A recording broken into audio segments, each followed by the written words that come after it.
Olá, amigos, estamos mais uma vez aqui no canal Nas Páginas da Bíblia.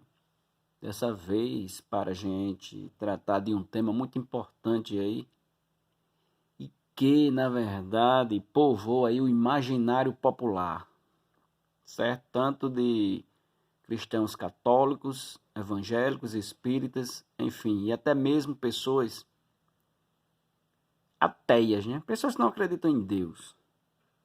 É sobre a infância de Jesus, filho de Deus, né? Como foi essa infância, né? E quais os escritos que falam sobre isso? Nós sabemos que a Bíblia menciona, né, o nascimento de Jesus, porém, após ali a matança, né, que Herodes pede para executar as criancinhas de 2 anos de sexo masculino, 10 anos são praticamente ocultos, né? Porque depois Jesus aparece em média com 12 anos no templo e, exceto também as passagens de José e Maria, quando eles estão ali saindo de Israel para o Egito na tentativa da fuga, né? A Bíblia não menciona muita coisa a respeito da infância de Jesus. Porém, existem alguns escritos, né, alguns livros que eles não passaram no cânon, então são tidos como pseudepígrafos e apócrifos. Entre estes, nós temos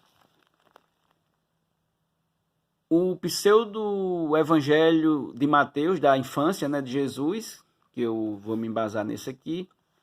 E também existe outro livro, conhecido como o Evangelho Árabe da Infância de Jesus, né? Então, o imaginário popular, como o próprio Lucas diz, que muitos escritos estavam acontecendo ali na transição do primeiro para o segundo século, muitos escritos circundavam ali as igrejas, né, fundadas pelo apóstolo Paulo, e já nas mãos dos apóstolos também já circulavam algumas coisas relacionadas à infância de Jesus, né? Então, assim, existem muitos fatos que a gente pode até dizer que são mirabolantes, certo? Nesse aqui, por exemplo, começa narrando aqui os escritos, né, que foram achados e depois traduzidos. Conta-se que José estava em Cafarnaum trabalhando, né? Que ele era carpinteiro. Isso todos nós sabemos. E ele permaneceu por 9 meses lá, né? Quando voltou, ele encontrou Maria grávida, né? Ele tomou um susto. E o que ocorre depois dessa descoberta é que os sacerdotes começam a interrogar Jesus e a duvidar de Maria, né? Afirmando como ele poderia ter sido enganado dessa forma, desse matrimônio, né? E aí,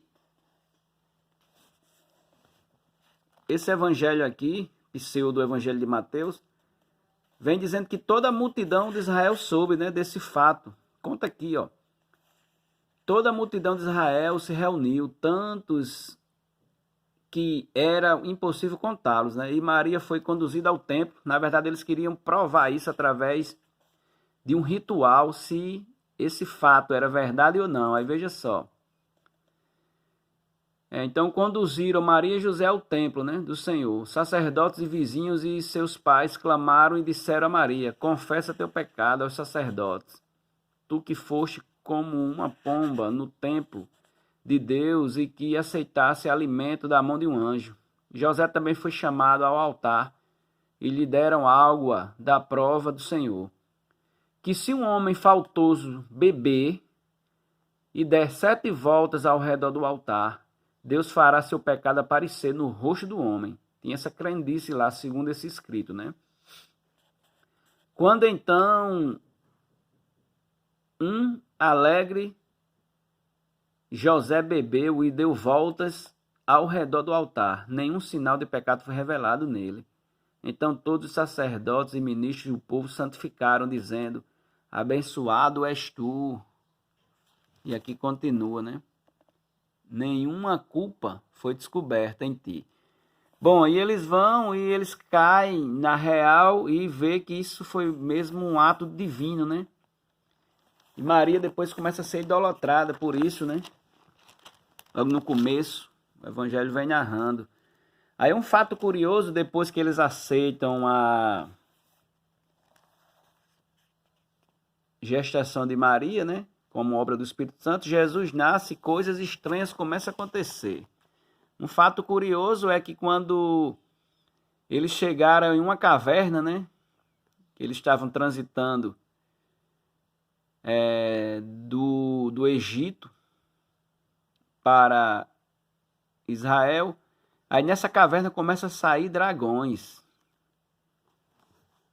Olha só aqui o que é que diz, ó. E eis que de repente muitos dragões saíram da caverna, quando os rapazes viram que uns rapazes com ele também, caminhando com José e Maria, e uma menina também para ajudar ela, né? Os dragões saíram na frente deles, eis que gritaram com medo. Então Jesus desceu do colo de sua mãe e ficou de pé diante dos dragões, vejam só. Eles, porém, o adoraram, e enquanto adoravam, recuaram. Então aquilo que foi dito através do profeta Davi e tal se cumpriu. Aí o escritor aqui vai começando a citar personagens do Antigo Testamento para dar embasamento a essa mentira, né? Que muito supostamente não tenha acontecido. Vai citando profetas do Antigo Testamento para dar embasamento para ver se essa obra, na época, fosse uma obra verídica, né? Aí vai acontecendo alguns fatos aqui. Esse evangelho pseudo Mateus da infância de Jesus, ele tem poucas páginas, né?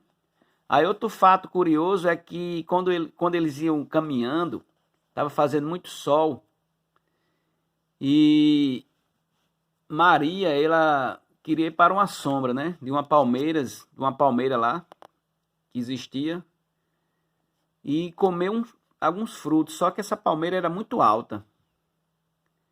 Então, o que é que Jesus faz para que Maria coma esse fruto? Ele diz umas palavras lá e a palmeira, cheia de frutos, ela se abaixa, né? Para que ela possa pegar esses frutos. Coisa, né? Então o menino Jesus, que estava descansando com um sorriso no rosto, diz aqui, ó, no colo de sua mãe, disse à palmeira: curva-te, árvore, e alimenta minha mãe com teus frutos. E imediatamente, ao ouvir sua voz, a palmeira curvou sua copa aos pés de Maria, e eles colheram os frutos dela, com os quais todos se alimentaram. Vejam só, depois que eles comeram todos seus frutos, ela continuou curvada, esperando para se erguer ao comando daquele que lhe havia ordenado se curvar. Então Jesus lhe disse: ergue-te, palmeira, e sê forte, e companheira de minhas árvores que estão no paraíso, e de meu Pai. Abre um curso de água que está escondido na terra. Bom, e aí após a ordem de Jesus, a palmeira volta ao normal, né? Então são esses tipos de milagres que estão sendo narrados nesse pseudo-evangelho. No evangelho, que depois eu vou fazer um vídeo, árabe da infância de Jesus, coisas estranhas acontecem lá, né? Acerca do menino Jesus, né? Realizando milagres nunca mencionados na Bíblia. Um desses milagres lá, que está escrito lá no outro evangelho, né? Da infância de Jesus. Jesus carregava água numa capa, ele alongava pedaços de madeira, né? Quando José, que era carpinteiro, fazia alguma medição errada. Tanto ele alongava quanto encolhia, né? De acordo com o comprimento desejado. Ele também fazia grãos de trigo transformasse em muitas toneladas. Um grão de trigo, por exemplo, se transformava em 20 toneladas, né? Ele fazia animais de barro e dava vida a eles saíam voando, se fossem passarinhos. Diz também que quando um garoto ficou com raiva de Jesus, se esbarrou nele, ele amaldiçoou e o garoto morreu na hora. Então, assim, vai narrando esses fatos que a gente sabe que eram pessoas que queriam tão somente aparecer na época, certo? E esse evangelho aqui, pseudo da infância de Jesus, narram essas coisas, certo? Ele já termina aqui conta-se também que eu dei uma adiantada aqui, mas na questão dos dragões, quando os dragões começam a obedecer, animais ferozes também não atacam eles, né? Como leões, leopardo, entre outros animais do deserto, obedeciam o Filho de Deus. Então, deixe seu like, se inscreva no canal, certo? Nesse vídeo que eu fiz, o Evangelho pseudo Mateus da infância do Filho de Deus.